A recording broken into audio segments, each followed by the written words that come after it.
What a weird dream.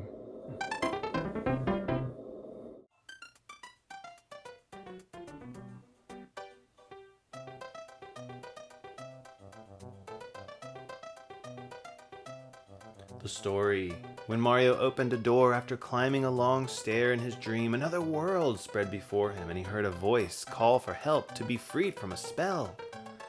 After awakening, Mario went to a cave nearby, and to his surprise, he saw exactly what he saw in his dream.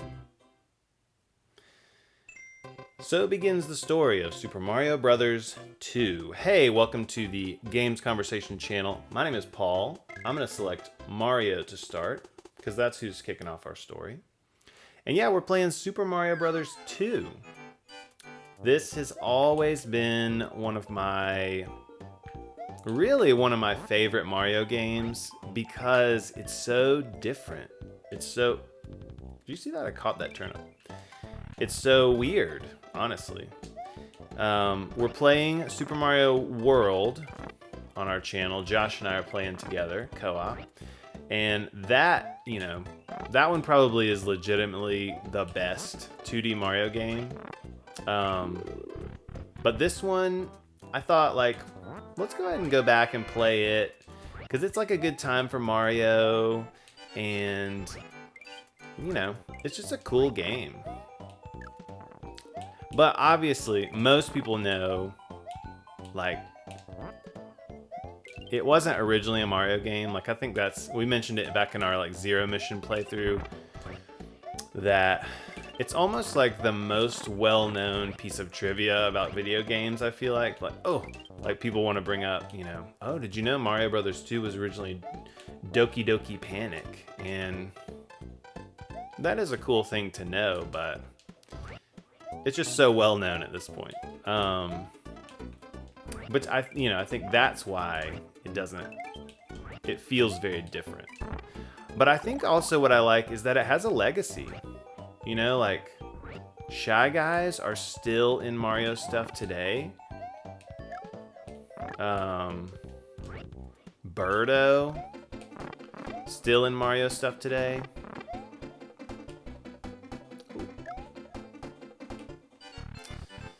I'm trying to think, I know there's a ton of stuff that came from this game.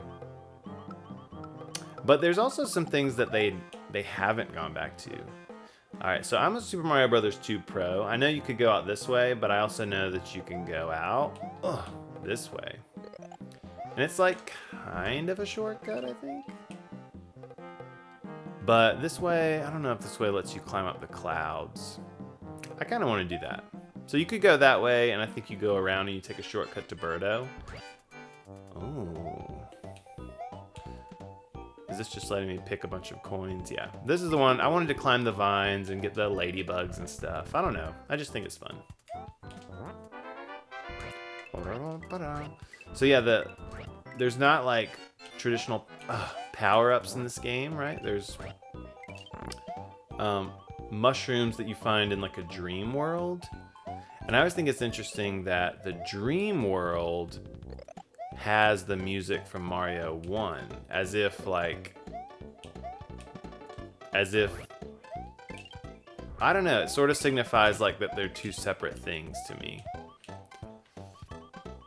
Dun, dun, dun, dun, dun. I mean, as we know, I don't want to necessarily spill the beans fully, but this story of this game was that Mario was dreaming, and then he woke up and he went into a cave, because there's, a cave, and he,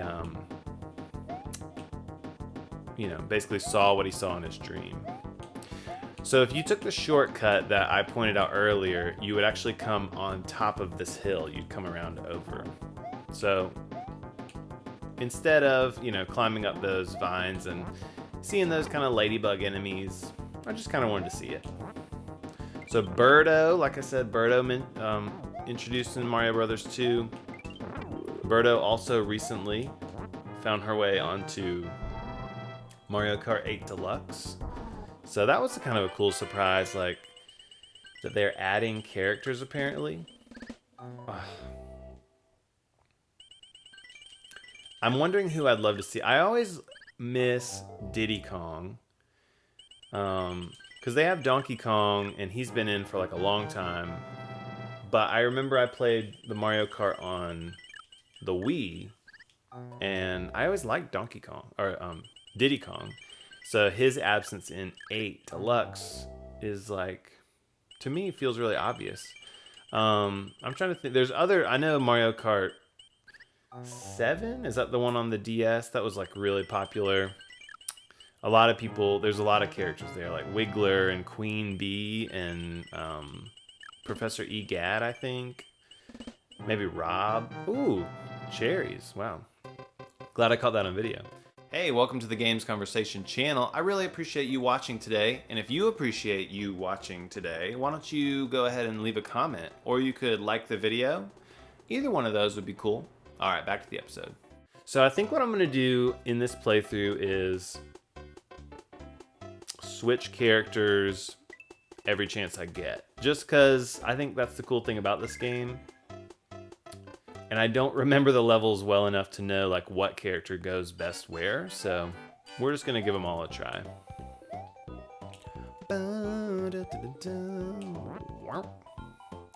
So truth be told, oh no. Truth be told, my favorite was always Princess Peach. Dun, dun, dun, dun. So the cherries, I forget. The cherries are for Starman? Is that right? Ooh, I don't remember exactly. Yeah, my favorite generally is Princess Peach because I think she's essentially like an easy mode because, you know, she can fly. Or float, rather. But, so I'm going to try and give all the characters a fair shake.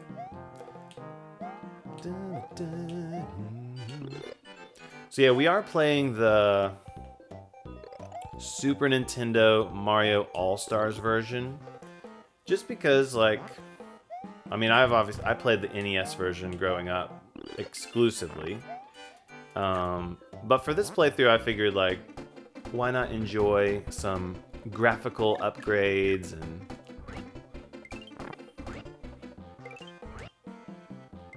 I think maybe they've updated them. I mean, I know they've updated the music, but I think like maybe even some of the just general sound design, like some sound effects and things like that are a little different. Because I want to say they were trying to bring it in line with like the Super Nintendo Mario World.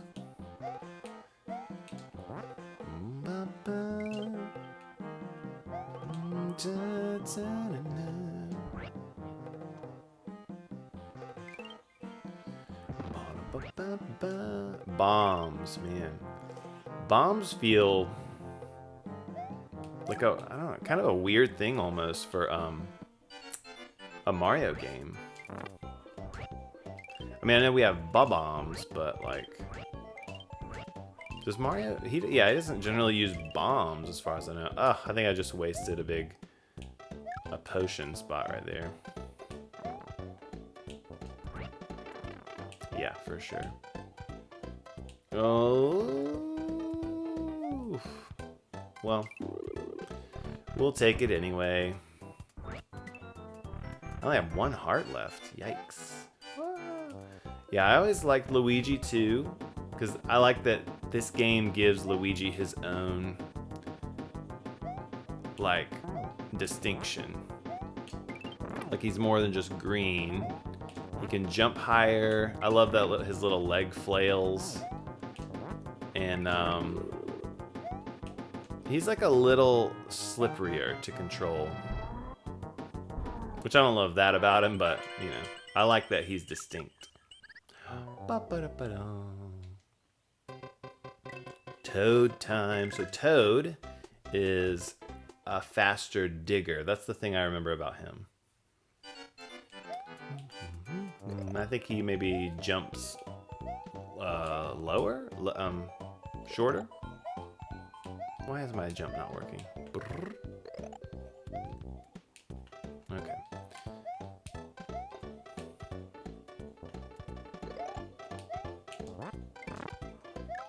I want to get these cherries. I'm pretty sure cherries are what give you the Starman. Oh yeah, that's like a Super Nintendo sound effect. Faux show. Oh no, the Starman came in Subcon.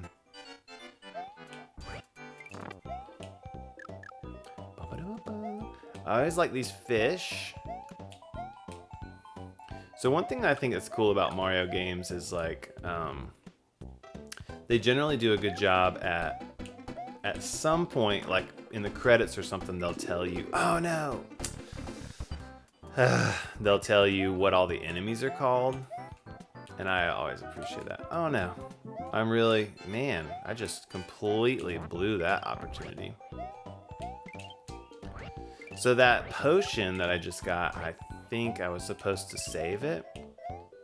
But, so this pipe right here is a warp. If you get the potion, you can drop it on the pipe and go down the pipe. And it takes you like to warping. But I think for this playthrough, I'm gonna avoid warps so that we can experience the full game. So that's just how it's gonna be.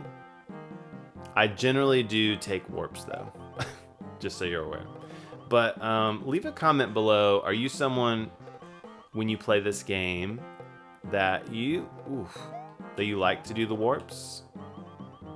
Because I remember Josh saying in one of our episodes of Super Mario World that he didn't want to, one of our levels, like, he got like Yoshi wings and he was like flying through and he's like, I feel like I'm missing the experience. And I get that, right? And I think sometimes a warp is that, where it's like, well, yeah, I mean, I'm going to beat the game sooner, but it means I missed out on like, you know, a whole other world. Like, I forget if that warp takes you, I don't know, to World 4 or something, but basically, like, you would miss out on all the worlds in between. So, it's kind of a decision on, I guess back then, like when we were kids, and you really wanted to just say you beat a game, like that was the way to go about it. Something about these types of climbs felt so threatening as a kid. And I remember like this Phanto, this mask that chases you, like really freaked me out as a kid. The key, I do like the key.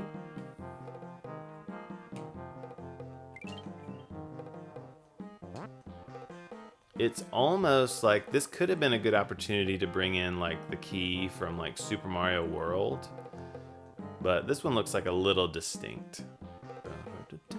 So the idea is you steal a key. Phanto, I guess, is the, I don't know, guardian or something. And then you have to get the key to a locked door. And usually that's leading you to, you know, like a boss battle or something.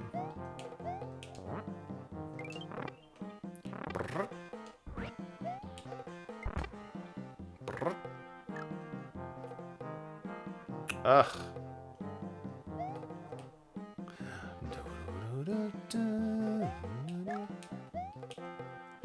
Yeah, this is such a weird, just a weird game, like.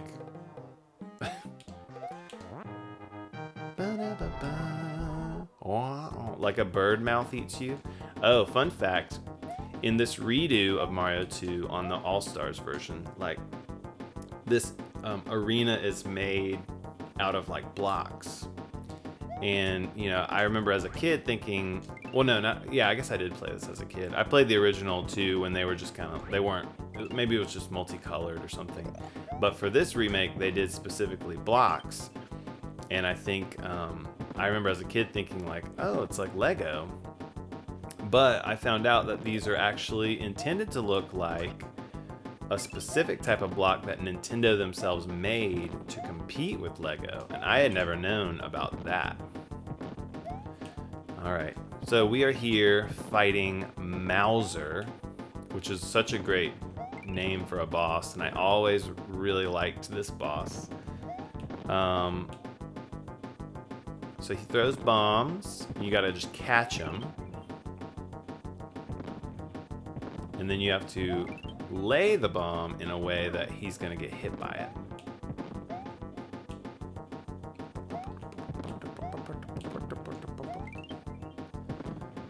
And the challenge really is like, just don't get hit by the bombs.